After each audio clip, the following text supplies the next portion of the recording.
প্রধান উপদেষ্টাকে দায়িত্বে থেকেই রাজনৈতিকভাবে সকল সমস্যার সমাধান করতে হবে বলে মন্তব্য করেছেন জাতীয় নাগরিক পার্টি এনসিপির আহ্বায়ক নাহিদ ইসলাম। শুক্রবার ২৩ মে রাত ৮:৩০টার দিকে নিজের ফেসবুক পেজে করা একটি পোস্টে নাহিদ ইসলাম এমন মন্তব্য করেন। দেশপ্রেমিক সেনা অফিসার ও সৈনিকদের সার্বভৌমত্ব ও বাংলাদেশ রক্ষায় প্রস্তুত থাকতে হবে, এমনটিও মন্তব্য করেন নাহিদ ইসলাম।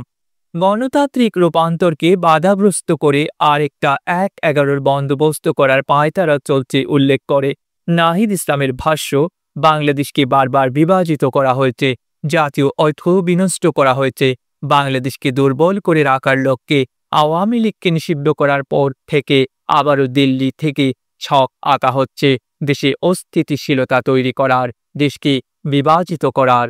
এছাড়াও নির্ধারিত সময়ের মধ্যে জুলাই ঘোষণাপত্র দেওয়ার দাবি তোলেন তিনি।